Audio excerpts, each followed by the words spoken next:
Olá, meus amigos. Boa noite a todos.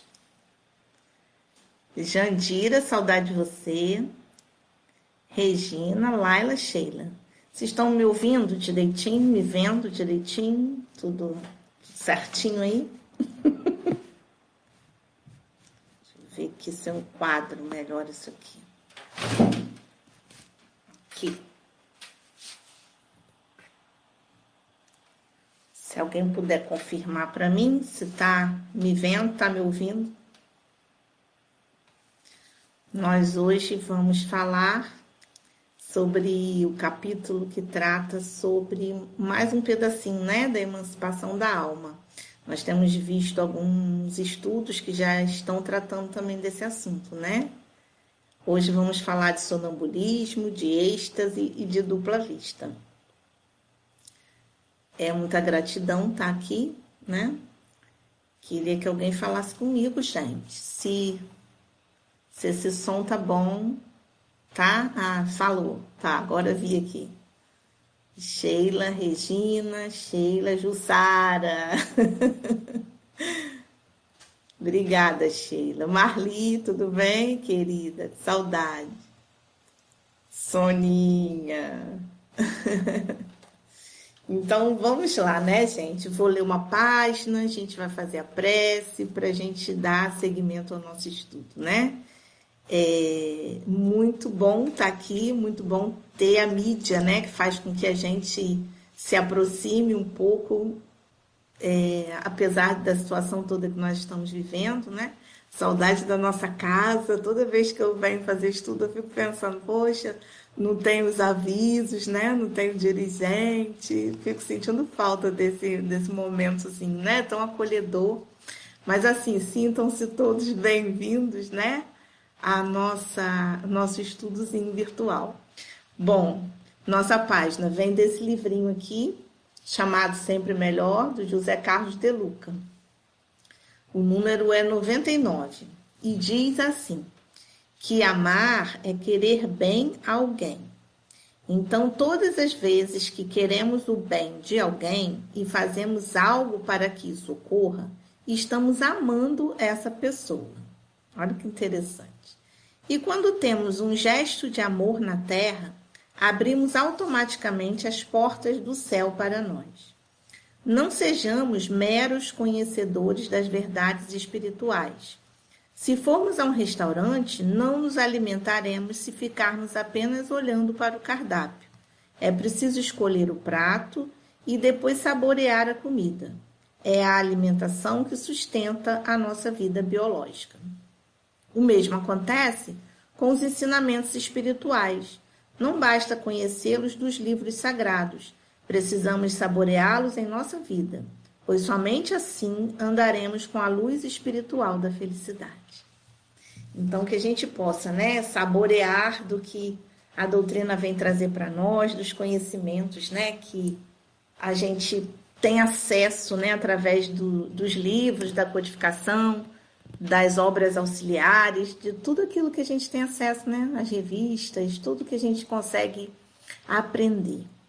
Vamos então fechar os nossos olhinhos, elevar o nosso pensamento lá para o alto, perceber junto de nós a sutil presença dos nossos mentores, nossos protetores, nossos anjos da guarda, dos espíritos que se interessam por nós. E vamos orar. Deus, nosso Pai maior, Jesus, nosso Mestre querido de todas as horas, aqui estamos nós, reunidos em nome do nosso Pai, para estudarmos e conhecermos um pouco mais da nossa doutrina, que tanto nos consola, que tanto nos esclarece. Abençoa, Senhor, nossos lares, abençoe o nosso planeta Terra, que está tão necessitado da sua luz divina. Fica conosco, hoje, agora e sempre. Que assim seja. Então, vamos lá, né? Boa noite, Arnaldo, Maria Sônia. Tudo bem, Sônia? Vamos continuando aqui. Nosso estudo está no Livro dos Espíritos, né? No capítulo que fala sobre os fenômenos de emancipação da alma, né? E nós vamos tratar especificamente do sonambulismo, do êxtase e da dupla vista. Já foi falado, né, em alguns encontros passados sobre o sono, sobre os sonhos, né, sobre letargia, catalepsia. A gente está seguindo uma sequência, né, do Livro dos Espíritos. Então, vamos lá. Primeira coisa que é importante a gente falar sobre essa questão da emancipação da alma, não é? Nas ocorrências de emancipação da alma, o espírito se desprende parcialmente do nosso corpo físico. Ele se torna mais livre, mais independente ou mais emancipado. E, por si, presencia ou participa de acontecimentos em ambas as dimensões da vida. E então consegue entrar em contato com os espíritos encarnados ou desencarnados. Isso é um fenômeno de emancipação da alma, não é? Quando nossa alma consegue se libertar da gente um pouquinho, que pode ser no sono, pode ser nos sonhos, pode ser em diversas situações, como nós vamos ver aqui hoje. Então, dito isto, vamos lá começar a falar sobre o sonambulismo, né? De acordo com a nossa doutrina, nós temos dois tipos de sonambulismo, o natural e aquele que é induzido, né? Que pode ser induzido. Diz aqui para nós que o sonambulismo natural, ele é um estado de independência do espírito, mais completo do que no sonho, estado em que maior amplitude adquirem suas faculdades. A alma tem, então, percepções de que não dispõe no sonho. Então, no sonambulismo, é como se fosse algo assim mais profundo, não é? No sonambulismo, então, o espírito está na posse plena de si mesmo. E esse estado se apresenta principalmente durante o sono, ocasião em que o espírito pode abandonar provisoriamente o corpo, por se encontrar este gozando do repouso indispensável à matéria. Os fenômenos do sonambulismo natural se produzem espontaneamente e independem de qualquer causa exterior conhecida. Mas, em certas pessoas dotadas de especial organização, podem ser provocados artificialmente pela ação do agente magnético. O estado que se designa pelo nome de sonambulismo magnético apenas difere do sonambulismo natural, em que um é provocado enquanto o outro é espontâneo. O sonambulismo natural constitui, então, um fato notório, que ninguém mais se lembra de pôr em dúvida, não obstante o aspecto maravilhoso dos fenômenos a que dá lugar. Por que seria, então, mais extraordinário ou irracional o sonambulismo magnético? Apenas por produzir-se artificialmente, com tantas outras coisas? A gente sempre conhece, né? Alguém sonâmbulo. Aquelas pessoas que acordam, às vezes vão na cozinha, às vezes abrem a porta. Tem histórias, né? Que a pessoa sai, anda em cima do muro e volta para casa e que é perigoso acordar. Então, esse é o fenômeno do sonambulismo natural, né? Digamos assim. Que num estado de sono, a pessoa consegue percepções, né, que seriam diferentes daquela da pessoa estar acordada ou dormindo. Mas existe esse sonambulismo que pode ser induzido, né? E que ele entra naquele estado de sonambulismo por determinada razão, certo? Continuando, então, diz pra gente que o espiritismo, em verdade, para o espiritismo, o sonambulismo é mais do que um fenômeno psicológico. É uma luz projetada sobre a psicologia. É aí que se pode estudar a alma, porque é onde esta se mostra descoberta. Ora, um dos fenômenos que a caracterizam é a clarividência, independente dos órgãos ordinários da vista. Fundam-se os que contestam esse fato em que o sonâmbulo nem sempre vê, e a vontade do experimentador como com os olhos. Será de admirar que difiram os efeitos quando diferentes são os meios? Será racional que se pretenda obter os mesmos efeitos quando há e quando não há instrumento? A alma tem suas propriedades, como os olhos têm as suas. Cumpre julgá-las em si mesmas e não por analogia. De uma causa única se originam a clarividência do sonâmbulo magnético e do sonâmbulo natural. É um atributo da alma. E aqui eu abro um parêntese para explicar que no momento em que a nossa alma se desprende um pouco do corpo, isso não quer dizer que vai abandonar aquele corpo e nunca mais vai voltar, não. né? Esse desprendimento é um fator que acontece, é um fenômeno de emancipação da alma, como a gente já estudou outros, né, ao longo desses dias que vem tendo os nossos estudos, e como está lá para quem quiser estudar mais no livro dos Espíritos, né? A partir da questão 425, se não me engano. Então, nesse momento em que a alma se emancipa, ela está mais livre, né? Ela está mais solta, está menos agarrada aqui na matéria. Por isso é que ela tem essas experiências. Ela consegue se libertar, como no sono, né? Como nos sonhos, como na letargia, na catalepsia, também aqui acontece no fenômeno do sonambulismo, tá?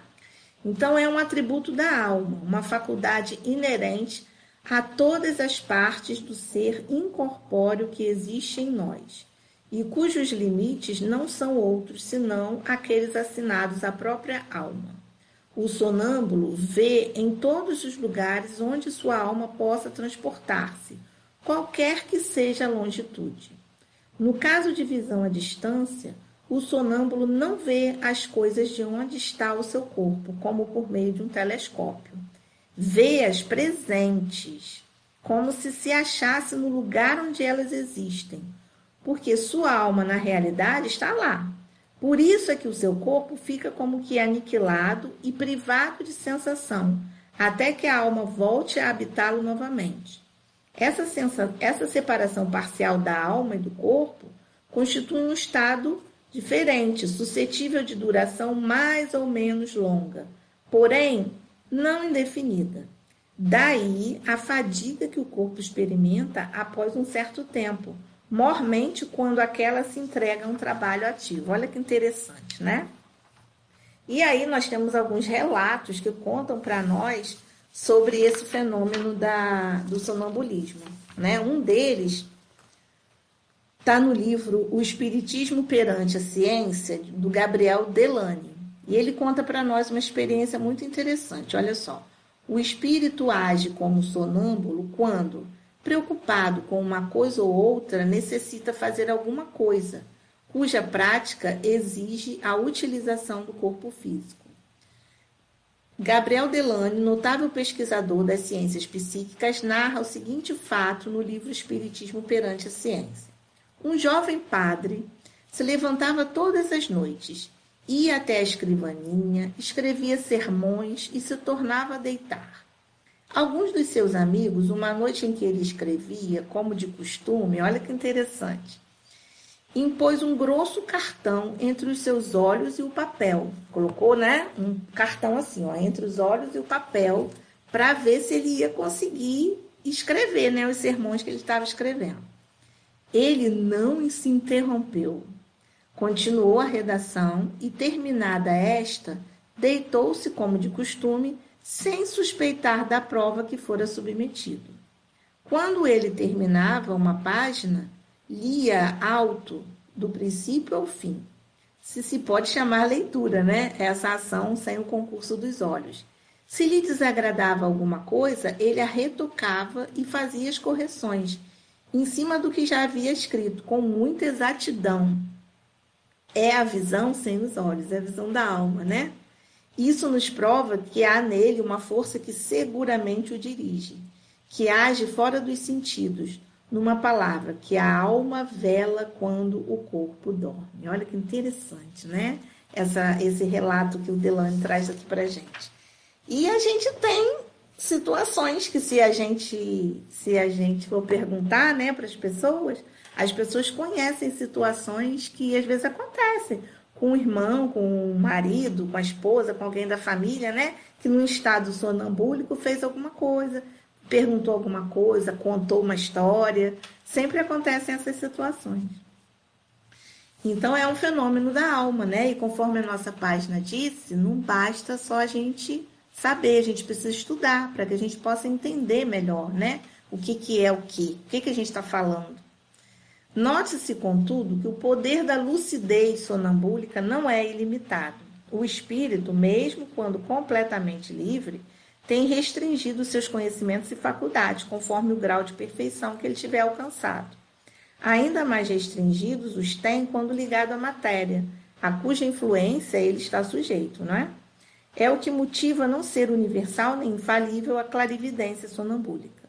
E tanto menos se pode contar com a sua infalibilidade, quanto mais desviada seja no fim visado pela natureza e transformada em objeto de curiosidade e de experimentação.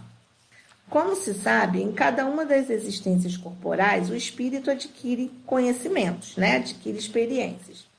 E esquece-os parcialmente quando encarnado em matéria por demais grosseira. Porém, deles se recorda como espírito.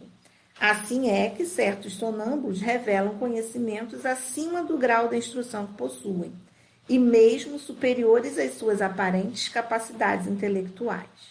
Portanto, da inferioridade intelectual e científica do sonâmbulo, quando desperto, nada se pode inferir com relação aos conhecimentos que porventura revele no estado de lucidez. Vejam que interessante também, Então, muitas das vezes, no estado de sonambulismo, a pessoa é capaz de falar ou fazer coisas que normalmente ela não faria.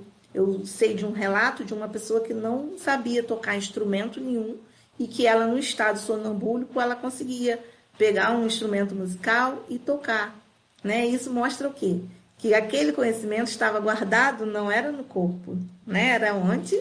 Na alma, no espírito, em conhecimentos que ele já havia adquirido em outras situações passadas. Bom, e a literatura espírita, ela é cheia de fatos, que conta pra gente sobre o sonambulismo. Como exemplo, nós temos um relato desses, nas palavras do próprio Kardec, que está na Revista Espírita, de novembro de 1958, tá? E lá, Kardec conta pra gente assim: residindo em Bercy, não sei como fala isso, residindo em Bercy, na rua Charenton 43, o senhor Merillon havia desaparecido desde o dia 13 de janeiro último. Todas as pesquisas para descobrir o seu paradeiro foram infrutíferas. Nenhuma das pessoas na casa das quais estava habituado a ir o tinham visto. Nenhum negócio podia motivar a sua ausência prolongada. Por outro lado, seu caráter, sua posição e seu estado mental afastavam qualquer ideia de suicídio. Restava a possibilidade de que tivesse sido vítima de um crime ou de um acidente. Nessa última hipótese, porém, teria sido facilmente reconhecido e levado para casa, ou pelo menos despachado para o necrotério. Todas as probabilidades apontavam, pois, para um crime, nele se firmando o pensamento, tanto mais quanto o Sr. Merillon havia saído para fazer um pagamento. Mas onde e como o crime havia sido cometido? Ninguém o sabia.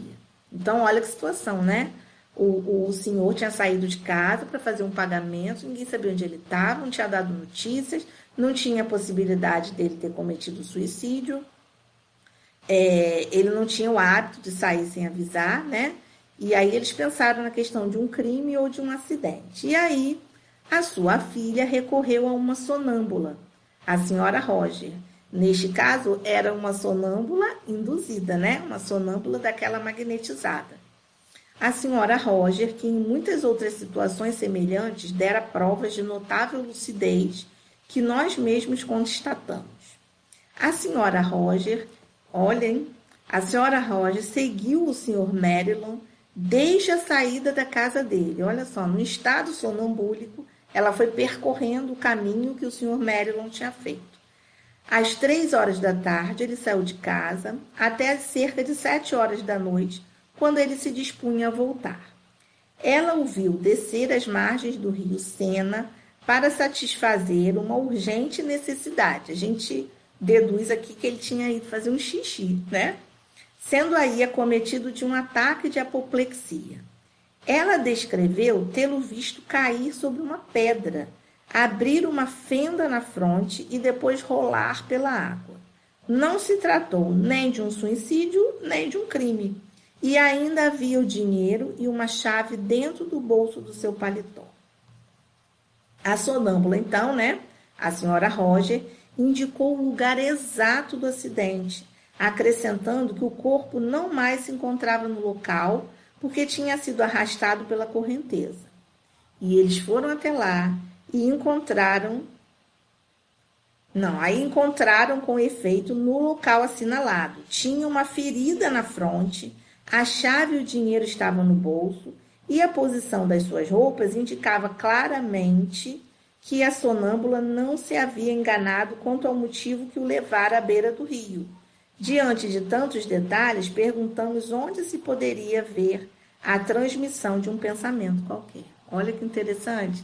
Ela disse o local, disse o que tinha acontecido, disse o que ele estava fazendo, conseguiu acompanhar ele no período inteiro, desde que ele saiu de casa até o momento em que ele caiu ali na beira do rio, né? Que ele passou mal e caiu, bateu com a cabeça e a correnteza levou. Então, dessa maneira, essa sonâmbula ajudou a família a desvendar o que tinha acontecido com ele, né? Olha que interessante. E continuando, então, nós vamos falar agora sobre o êxtase.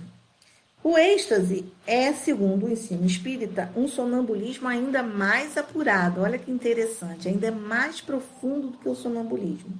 A alma do estático ainda fica um pouco mais independente do que no sonambulismo. Então, diz para nós que, de fato, no sonho e no sonambulismo, o espírito anda em giro pelos mundos terrestres.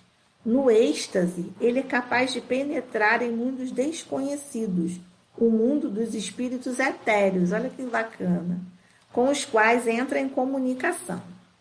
Cerca-o, então, resplendente e desusado fulgor. Inebriam-no harmonias que na terra se desconhecem. Indefinível bem-estar consegue invadi-lo. Goza antecipadamente da beatitude celeste e bem se pode dizer que pousa um pé no limiar da eternidade. No estado de êxtase, o aniquilamento do corpo é quase completo. Fica-lhe somente, pode-se dizer, a vida orgânica. Sente-se que a alma se lhe acha presa unicamente por um fio, que mais um pequenino esforço quebraria. Nesse estado, desaparecem todos os pensamentos terrestres, cedendo lugar a um sentimento apurado, que constitui a essência mesmo do nosso ser imaterial. Inteiramente entregue a tão sublime contemplação, o estático encara a vida apenas como paragens momentâneas. Considera os bens e os males, as alegrias grosseiras e as misérias desse mundo como incidentes fúteis de uma viagem, cujo termo tem a dita de avistar. Dá-se com os estáticos o que se dá com os sonâmbulos. Mais ou menos perfeita pode ter a lucidez, e o espírito mais ou menos apto a conhecer e compreender as coisas, conforme seja mais ou menos elevado. Então, o que a gente entende até aqui? Que no estado de êxtase, né, a alma está ainda mais sutilmente separada do corpo, né? É como se fosse um sonambulismo mais apurado, né? E aí a alma do estático fica mais independente. E além dele perceber e poder realizar algumas coisas aqui, nesse mundo, ele consegue visitar outros mundos. Olha que interessante. Consegue ter contato, né, com outros espíritos, com espíritos etéreos, e ter uma comunicação com eles. Olha que bacana, não é? Seguindo aqui, muitas vezes, porém, há neles, nos estáticos, né, mais excitação do que lucidez. Ou melhor, muitas vezes, a exaltação prejudica a lucidez. Daí o serem frequentemente suas revelações um misto de verdade e erro, né? Porque as coisas vão se confundindo, porque a própria matéria faz com que a percepção da gente se torne diferente. É igual quando a gente sonha. Às vezes a gente não acorda dizendo, nossa, tive um sonho tão maluco, as coisas não combinavam, né? Comecei sonhando com isso, acabei sonhando com aquilo. Por quê? Porque a matéria faz com que essas coisas fiquem turvas, né, na nossa mente. Da mesma forma que, dessa exaltação, que é sempre uma causa de fraqueza quando o indivíduo não sabe reprimi-la, espíritos inferiores costumam se aproveitar para dominar o estático, tomando com tal intuito aos seus olhos aparências que mais o aferram às ideias que nutrem no estado de vigília. Há nisso um escolho, mas nem todos são assim. Cabe-nos julgar friamente e pesar-lhes as revelações na balança da razão. Então, não só para os mundos melhores, superiores, esse estático pode ter essa sensibilidade. Ele também pode ir para lugares não muito bons, não é? E diz aqui, Leon Denis fala para gente no livro No Invisível, que a felicidade dos estáticos, o júbilo que experimentam, contemplando as magnificências do além, seriam só por si suficientes para nos demonstrar a extensão dos gozos que nos reservam as esferas espirituais, se as nossas grosseiras concepções não nos impedissem muitas vezes de os compreender e pressentir. A Revista Espírita, de Allan Kardec, conta pra gente um caso de êxtase, na Revista Espírita de fevereiro de 1869. A outra era de novembro de 1958. Esse aqui é de fevereiro de 1869. Conta pra gente o seguinte, que um caso de êxtase, que segundo a tradição, ocorreu com o famoso compositor italiano de música religiosa, Pergolesi, que viveu no século XVIII. O fato é relatado pelo Sr. Ernest. Também bastante interessante a gente observar como que o fenômeno do êxtase acontece, porque é uma coisa que a gente não vê muito acontecer, né? A gente só lê, mas às vezes não tem um caso prático para a gente saber como que isso acontece, né? Então, olha só que bacana.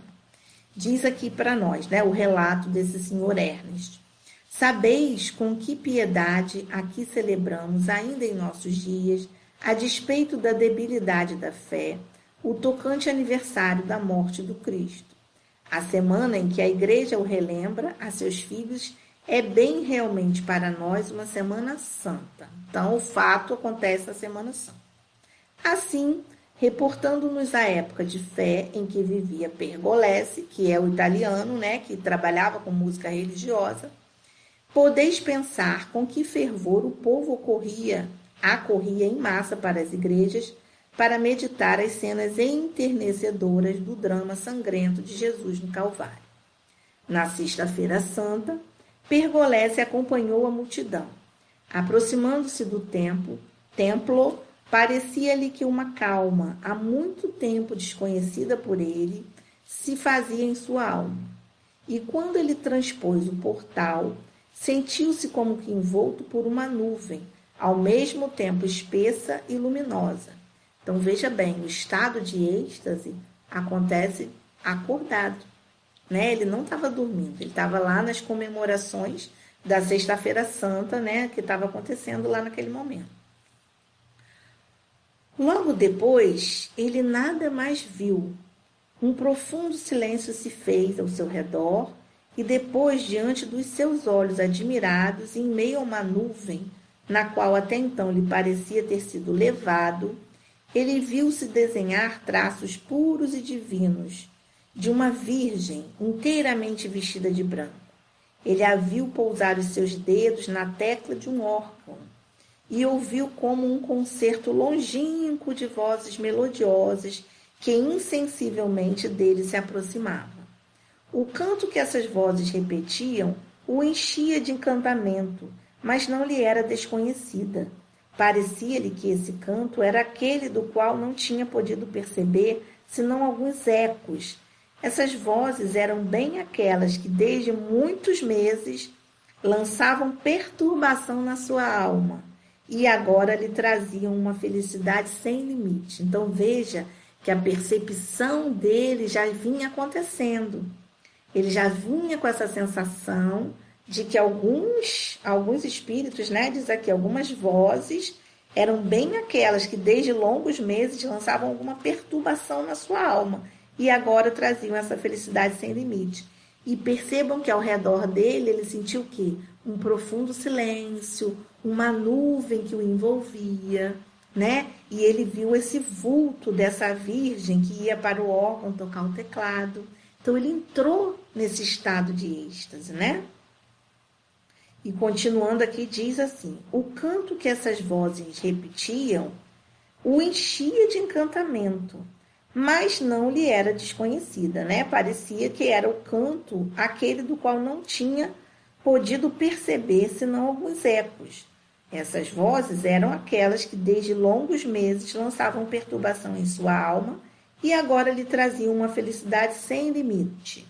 Sim, esse canto, essas vozes eram bem o sonho que ele tinha perseguido, o pensamento, a inspiração, a sensação que havia procurado por tanto tempo. Mas enquanto a sua alma, ali, arrebatada no êxtase, bebia a longos sorvos as harmonias simples e celestes desse concerto angélico, a sua mão, como que movida por uma força misteriosa, agitava-se no espaço e parecia traçar, malgrado seu, notas que traduziam os sons que o ouvido escutava. Então, olha que interessante, enquanto ele ouvia a melodia das vozes, o órgão tocando, era como se eles ali no ar, né, estivessem sinalizando as notas musicais, o que estava sendo tocado ali naquele momento. Pouco a pouco, as vozes se afastaram, a visão desapareceu, a nuvem se desvaneceu e Pergolese viu, ao abrir os olhos, escrito por sua própria mão, no mármore do templo, esse canto de sublime simplicidade que o devia imortalizar, o Stab Mater, que desde esse dia todo mundo cristão repete e admira.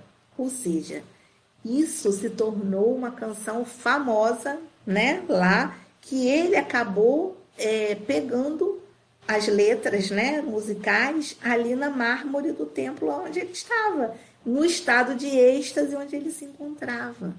Olha que informação importante, né? Então, esse estado de êxtase que ele se encontrava o levou a captar, né, como se fosse uma sintonia que ele estava, para captar aquela música e transformá-la numa música que se tornou famosa, né?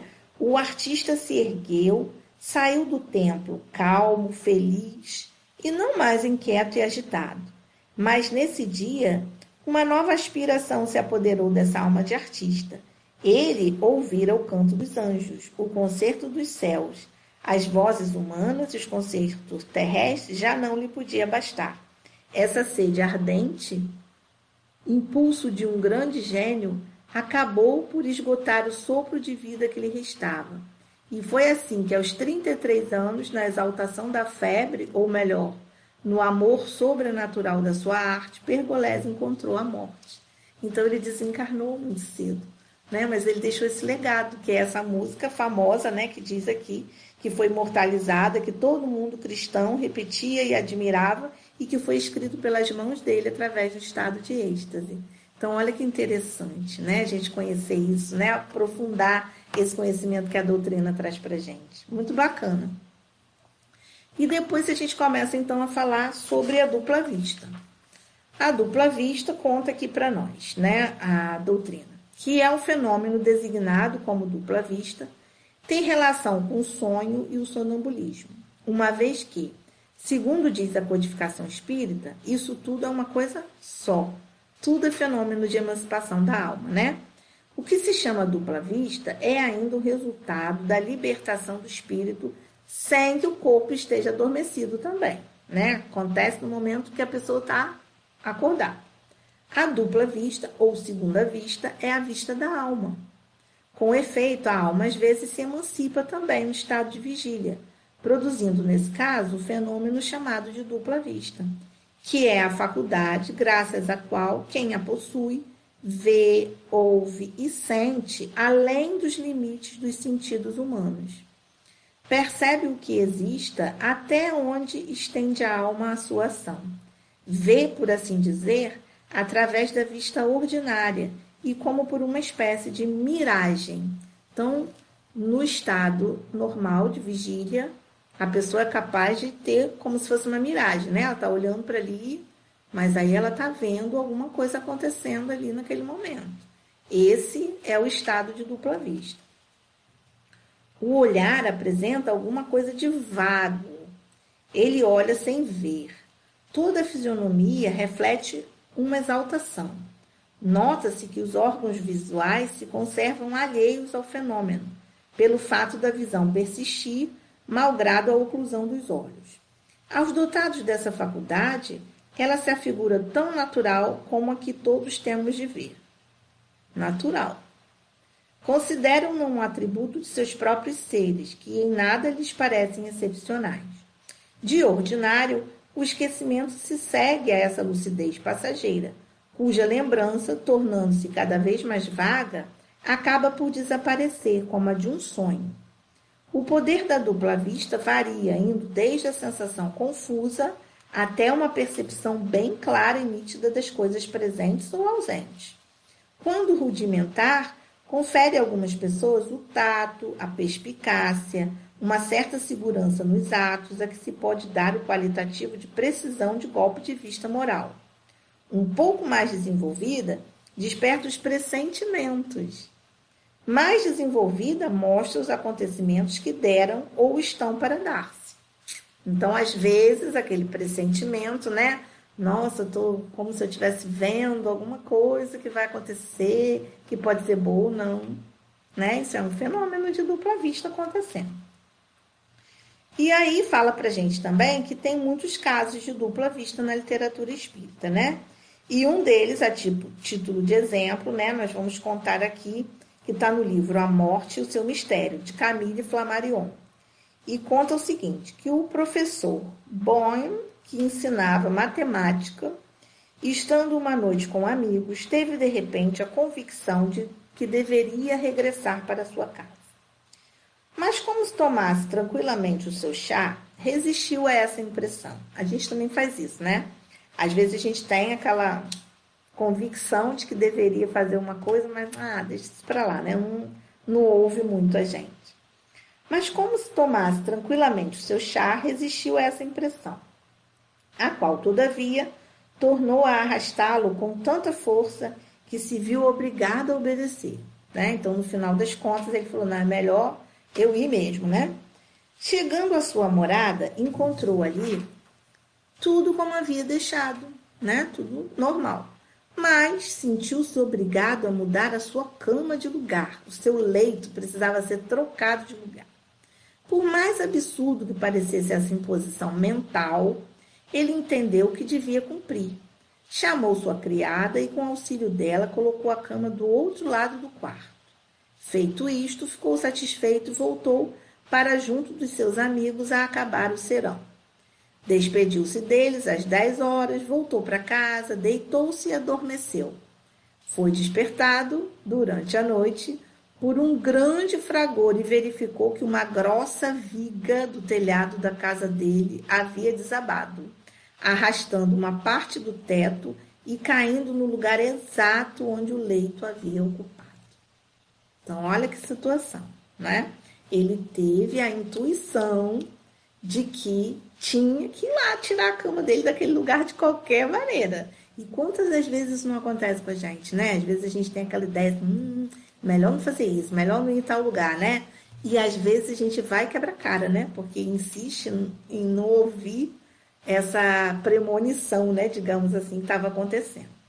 Então diz aqui que, em suma, a gente pode dizer que tanto o sonambulismo natural e artificial, o êxtase e a dupla vista são efeitos vários, né, de modalidades diferentes de uma mesma causa. Esses fenômenos, como os sonhos, estão na ordem da natureza. Tal a razão porque eles têm existido em todos os tempos. A história mostra que foram sempre conhecidos e explorados desde a mais remota antiguidade.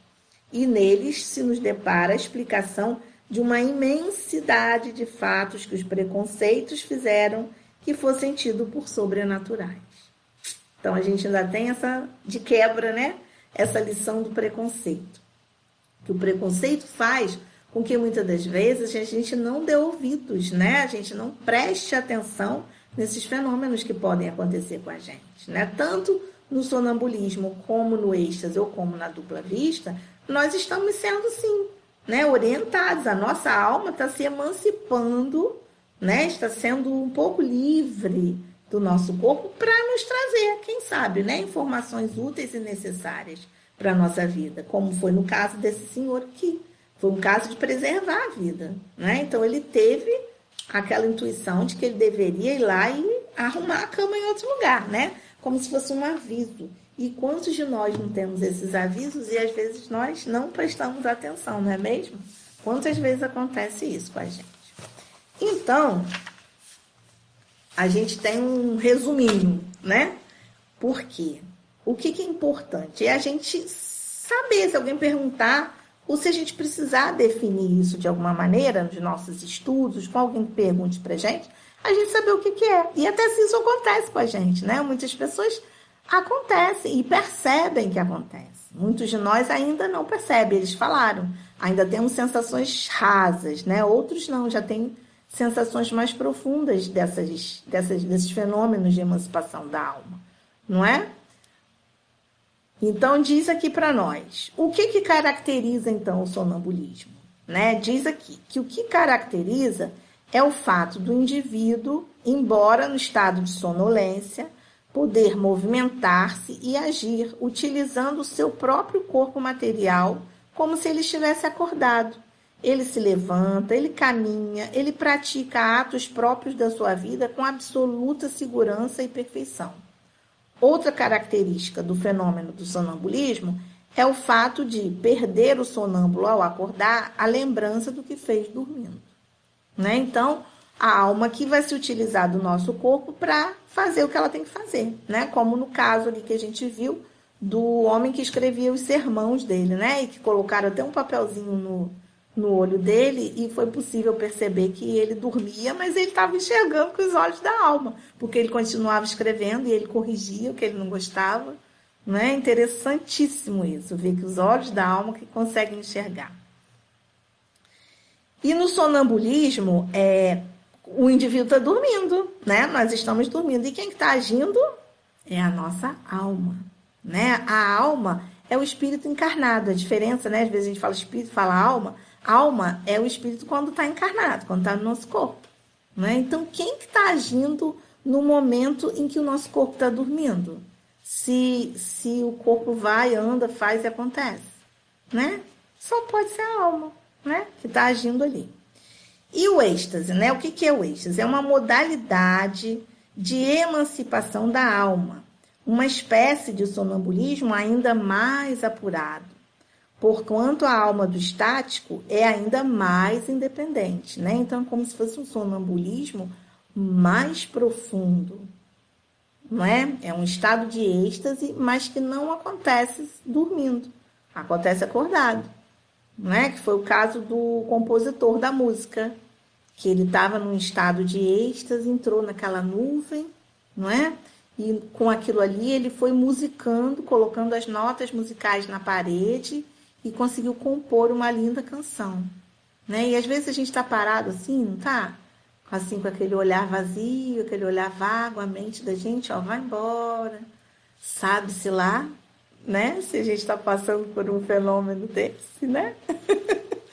A gente não sabe. Bom, e a dupla vista, né? Em que consiste o fenômeno da dupla vista? A dupla vista também é chamada de segunda vista. É o nome que se dá ao fenômeno pelo qual algumas pessoas em perfeito estado de vigília conseguem perceber cenas, fatos passados à distância, na esfera espiritual, né? E situações que conseguem perceber. E existe alguma relação entre sonho, sonambulismo e dupla vista? Sim, todos eles são formas de ocorrências derivadas da emancipação da alma. O que se chama dupla vista é o resultado de quê? Da libertação do espírito sem que o corpo esteja adormecido. A dupla vista ou segunda vista, né, é como se fosse a visão da alma, né, a vista da alma. Então, como é interessante a gente aprender essas coisas, né? E quantas coisas que o Livro dos Espíritos traz para nós e que, às vezes, a gente não estuda muito, né? Às vezes até porque acha complexo demais. Ai, não, isso daqui eu vou pular, deixa para estudar depois, né? Porque é muito complexo. Mas é interessante a gente aprender. Porque esses fenômenos podem acontecer com qualquer pessoa, tanto com a gente quanto as pessoas que estão perto de nós, não é? E assim, a gente, quanto mais a gente estuda, mais sensível a gente vai ficando a determinados acontecimentos, não é? Como se as coisas fossem ficando mais apuradas, né? Até a nossa percepção mediúnica, ela vai sendo desenvolvida com estudo. Então, esses fenômenos vão acontecendo, né? Vão acontecendo de uma maneira que muitas das vezes a gente nem percebe, né? Muitas das vezes a gente não observa como está acontecendo, né? E o nosso livro dos Espíritos, que está no capítulo 8, que fala sobre esses fenômenos, né? De emancipação da alma, ele tem um resumo no final do capítulo, né? Na questão 455, um resumo teórico, né? Do que seria o sonambulismo, o êxtase e a dupla vista. E é um resumo bom, um resumo grande, um resumo passível de estudo. Que, olha só, no meu livrinho aqui, que ocupa 7 páginas, né? Vou até destacar que esse não é qualquer livro. Olha só, Cristiane, ofereço uma joia do Espiritismo a uma joia de amiga. Nicinha, ó, que me deu esse livrinho. Saudade de Nicinha. Isso, ó, em 2005. Já tem 15 anos que ela me deu esse livro.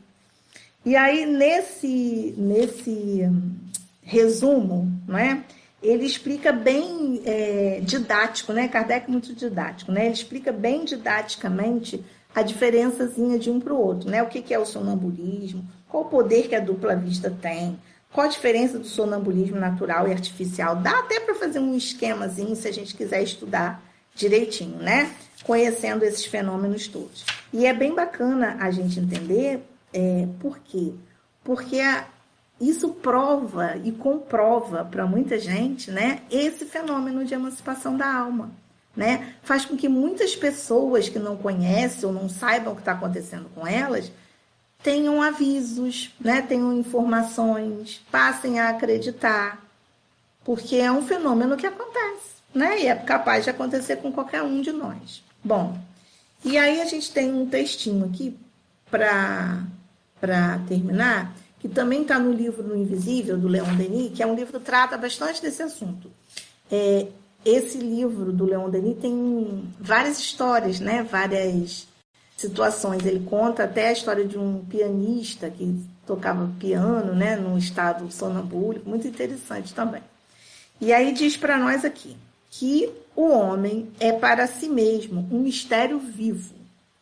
De seu ser não se conhece nem utiliza senão a superfície.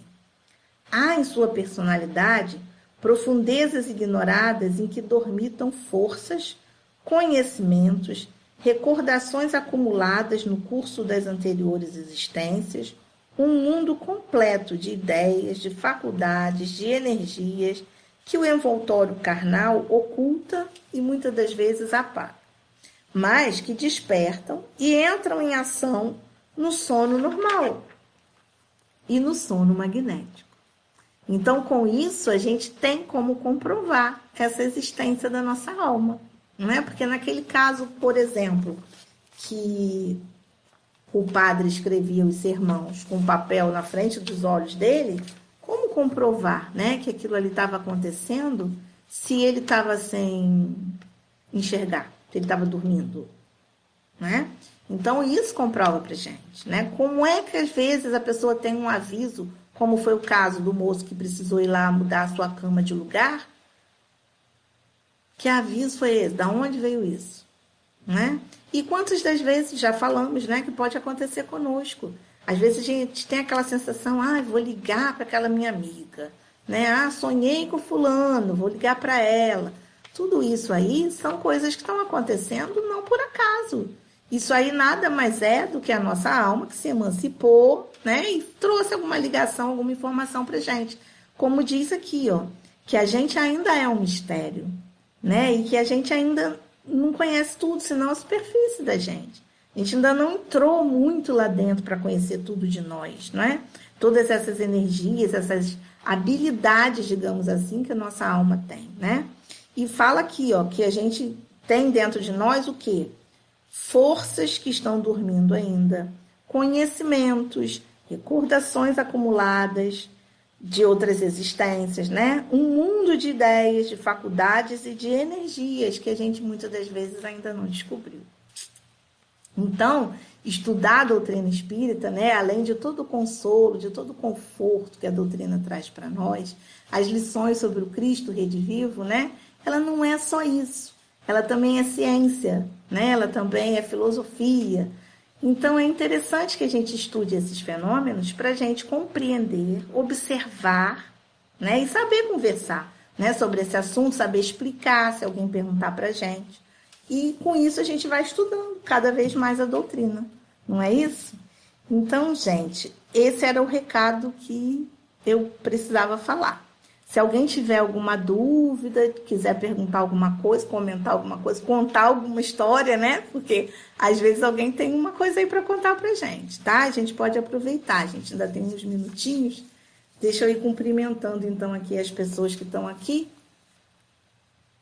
para a gente se falar um pouco, né? Que é bom essa partezinha da interação, né? Porque a gente está tão separado, então qualquer motivo de estar junto já é uma maravilha. Deixa eu ver onde é que foi que eu parei aqui.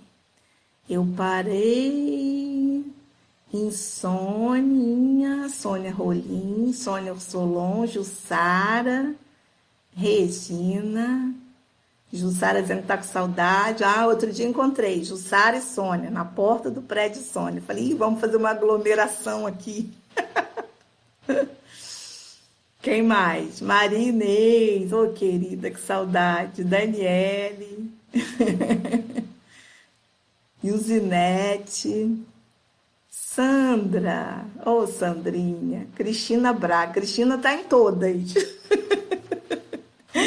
Oi, querida, boa noite.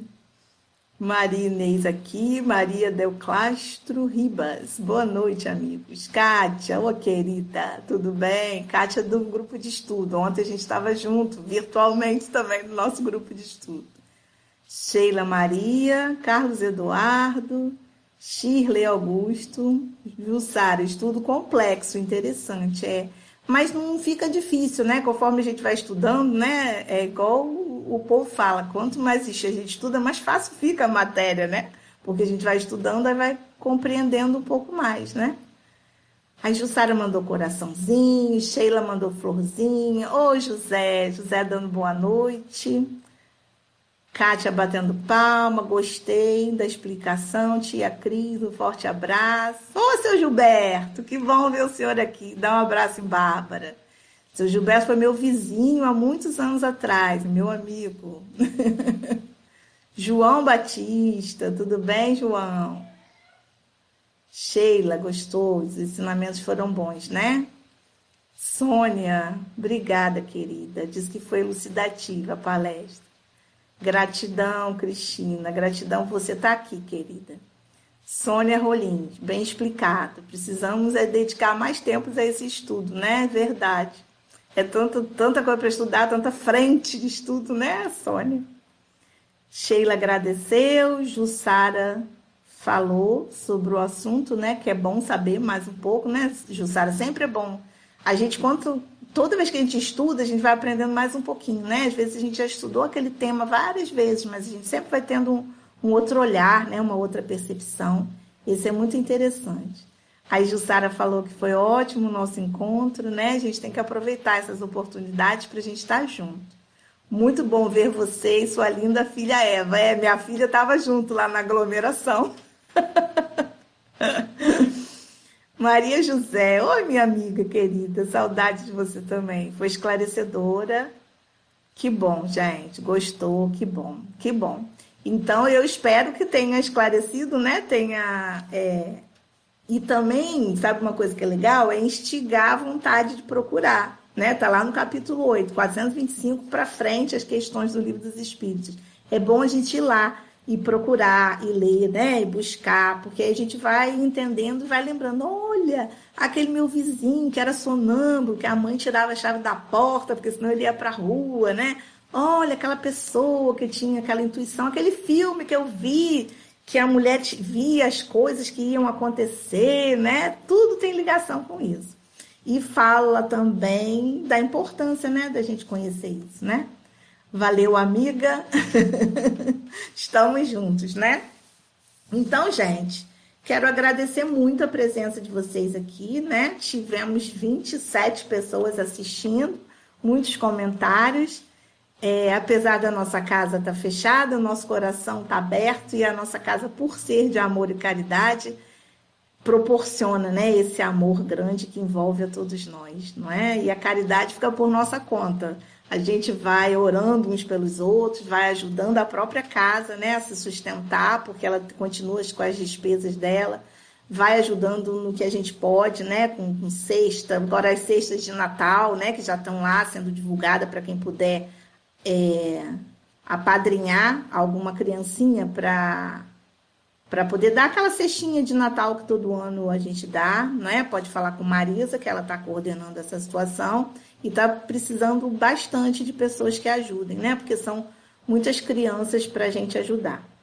E quero mandar meu abraço, igual esse que Sheila está mandando aí, quero mandar um abraço bem forte desse para todo mundo, que a gente possa se envolver calorosamente nesse abraço que o amor e caridade proporciona para todos nós.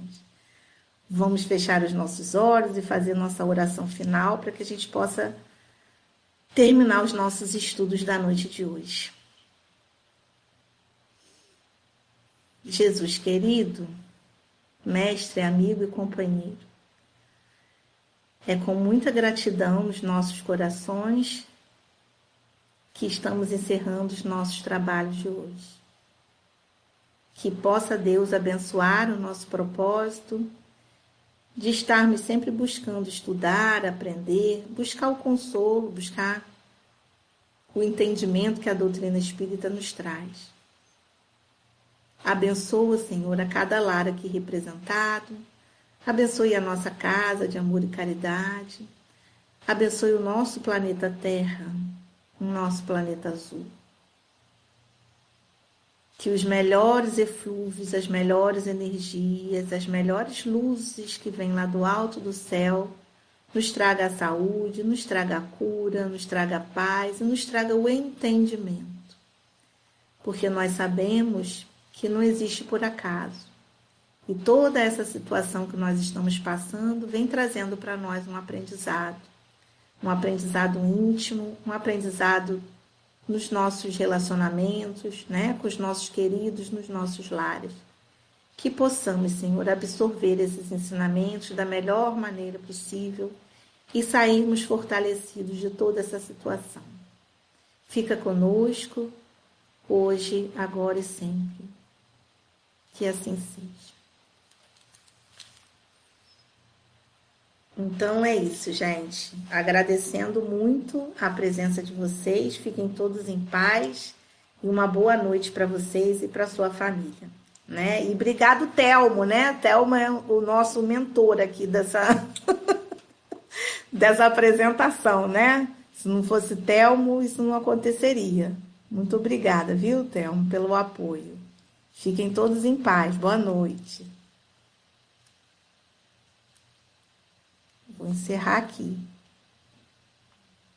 Ah, a Eva apareceu lá. Deu tudo certo, viu? Que assim seja. Boa noite para todos.